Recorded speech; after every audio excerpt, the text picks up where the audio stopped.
gudoomiyaha hay'adda dhowrista tayada Somaliland Mudane Muuse Xasan Xaaji Yuusuf ayaa iska difaacay eedeymo loo soo jeediyay oo lagu sheegay in hay'adiisu ay dalka ku soo fasaxday tubaako khatar ku ah caafimaadka bulshada oo si weyn maalmihii ugu dambeeyay looga qaylinayay.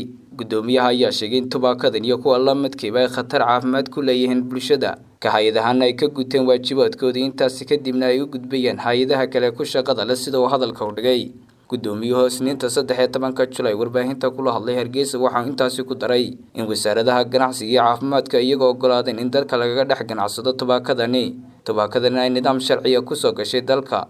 Anagu markii ay soo gashay tubaakadani dalka ay soo gashay doorkii hay'adda dhowrista tayadu ay ka lahayd ee hubinta badqabka iyo tayada tubaakadan waanu ka gudan. Macluumaadkiina waanu la wadaagnay wasaaraddu markaa go'aankii ayadu ka qaadatay baa hirgalay oo wata tubaakada dalka la soo geliyay. Tubaakadan timina taas bay la mid tahay. Khatarta ay leedahay waxay la mid tahay tii hore ee dalka iman jirtay. Waxayna ku soo gashay dalka sifo sharciya.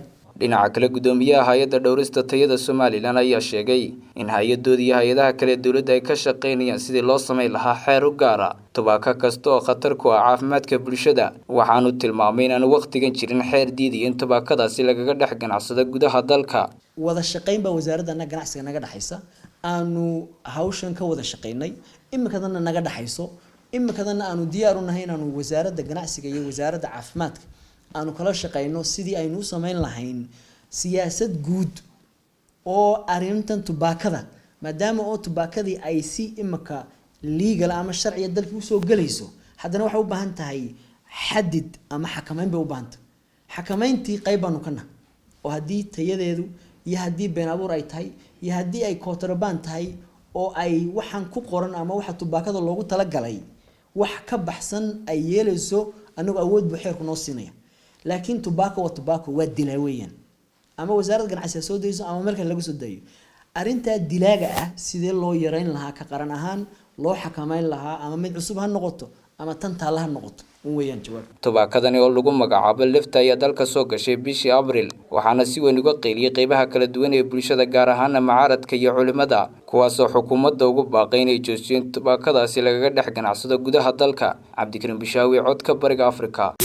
Si aad joogto ugu hesho wararka iyo barnaamijyada telefishinka codka Bariga Afrika fadlan iska diiwaan geli channelkayaga YouTube-ka ama dooro bogaggayaga baraha bulshada ee Facebook iyo Twitter-ka.